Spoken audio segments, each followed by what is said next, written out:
Достар, сәлеметсіздер ме? Біз бүгін сіздерменен tell, talk, say, speak етістіктерінің айырмашылықтарын үйренетін боламыз. Өте оңай. Ал кеттік. Tell жеткізу, хабарлау, айтып беру. Біреуге бір нәрсе айтып беру. Бұны солай айтамыз. Яғни бір хабарды жеткізу, хабарлау, айту бұл tell болып есептелінеді. Бұған ешқашанда to етістігі қолданылмайды. Мысал үшін, tell me what's on your mind. Өзіңнің ойыңда не бар екенін айтып берші маған. Соны жеткізші маған дейді. Яғни бір нәрсені айтып беру, жеткізу болады. Don't trust him. He always tells lies. Оған сенбе, ол үнемі өтірік айтады дейді. Яғни оның айтып отырған информациялары ол кісінің үнемі өтірік, ешқашан шындық айтпайды да, оның жеткізетін хабардың барлығы өтірік хабарлар.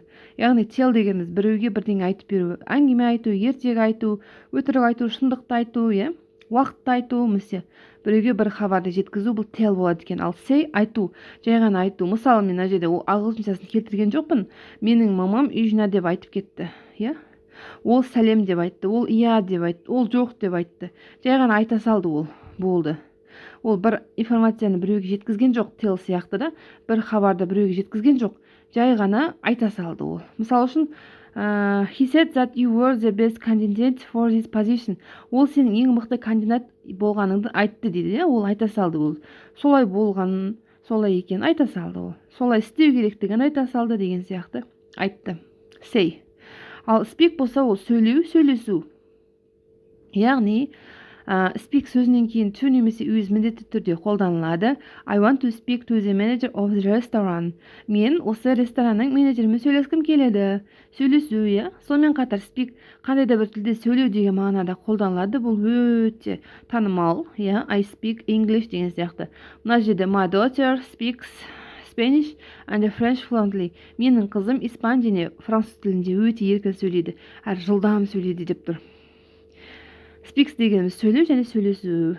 I want to speak with you дейміз. Мен сенімен сөйлескім келеді деп достарыңызға айтсаңдар болады. Talk. Talk дегеніміз әңгімелесу, бұл формалды емес. Яғни өсек айту, бір нәрсені талқылау, бір нәрсені әңгіме қылу, бұл talk болады. Who did you talk to? Сен кіммен сөйлестің дейді. We talked on the phone for over an hour. Біз телефонда сағаттап сөйлестік дейді. Яғни бір нәрсені айтып, әшейін әңгімелесу ғой, ол әңгімелесу.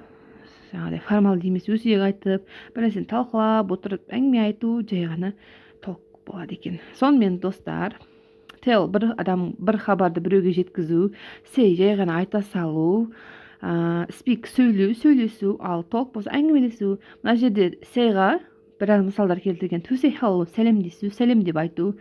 To say goodbye, қош бол деп айту. To say nothing, ештеңе айтпау. To say something, бірдеңе айту. To say a prayer, дұға жасау. To say yes, келісу, я деп айту. To say no, бас тарту, жоқ деп айту. Say no more, артық сөз айтпау. Ал tell-ға келетін болсақ, to tell a joke, as lie to tell a lie. Өтірік айту. To tell a story, оқиғаны айтып беру. To tell the truth, шындықты айту. To tell the future, болашақты болжау. To tell the difference, яғни айырмашылықтарын айту, білу. To tell the time, уақытты айту. Біреуден біреуге айтып беру. Біреуге айтып береді. Адамдар оны тыңдап, қарап отырады. Бұны соны tell деп айтамыз. Say деген ол жай ғана айтып кете салады. Talk деген екі адам әңгімелесіп отырады. Speak деген сөйлесу. Осы ғана достар, өте оңай айырмашылықтары. Сіздерге видео ұнаған болса, менің оқыған озат YouTube каналыма жазыла кетіңіз. Біздің каналды қолдаңыз, лайк басыңыз, комментарий жазып кетіңіз. Білімдеріңіз арта берсін, әрқашанда білімді болып жүре беріңіздер. Сау болыңыздар.